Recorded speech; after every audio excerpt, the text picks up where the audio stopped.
This is your Mobile Minute. Let's talk about Flipboard for the iPhone. What a week they had. It's been a week since they launched it. They came out with their numbers today of the number of people that have downloaded it. And if you're like me, you're one of 1 million people in a week that have downloaded the Flipboard for iPhone. It's a staggering number. Put it in perspective, there are 4 million users of the iPad version. 1 million in a week, 4 million in a year. It just shows you how big the market is for iOS, non-iPad opportunities.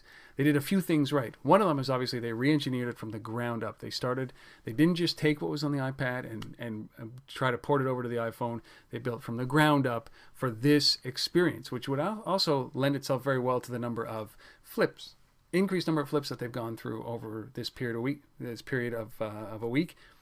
They average about 650 million flips per month on the iPad, and since they've released this, I guess they've just projected they're going to do 2 billion flips a month when it comes to the iPhone. It's the way that we consume our data. Obviously, the iPad is for a sit-back, much more relaxed experience, where might be on the go, you're on a bus, you're flipping through very quickly, bite-sized information. So they did a great job. That's one thing. They re-engineered from the ground up. They also created this synchronization piece right across the both. So one of the biggest things that you can do, obviously, with iCloud and cloud services is make sure that the account that I have on here and the stories and the feeds that I have get synced over here very easily. And they did a great job doing that. They set up an account.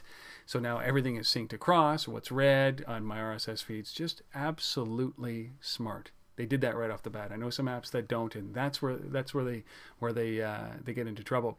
And I think that the big thing here is that they branched into multiple platforms. This is iOS with iPhone and iPod touches. There's 100 million of these floating around, and they have just captured about 1 million of those devices so far in a week. Think about what they can do just prolonged. This is going to be, I think, their tipping point when it comes to how this product becomes mainstream. And if you are a publisher, you're a newspaper, a magazine, looking for examples of how to do things right, perhaps Flipboard is that way. Monetization to come, we'll see. But when it comes to putting out information in bite-sized ways and engagement and interaction, Flipboard is certainly the dominant play. What do you think? This has been your Mobile Minute.